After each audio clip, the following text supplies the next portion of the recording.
What's the meaning of adder? Adder.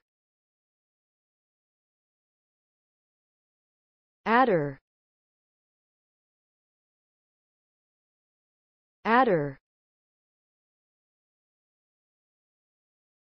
Adder.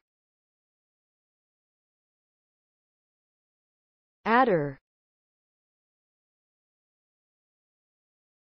The term adder refers to a digital circuit component that performs the addition operation on binary numbers. In essence, an adder takes two binary inputs and produces a sum output that represents the arithmetic result of adding the input values together.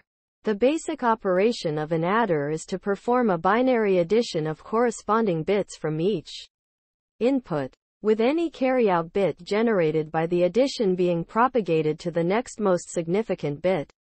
Adders are essential components in almost all digital circuits involved in arithmetic and calculations, such as microprocessors and calculators. They are commonly used in computer systems to perform basic arithmetic operations, including addition and subtraction.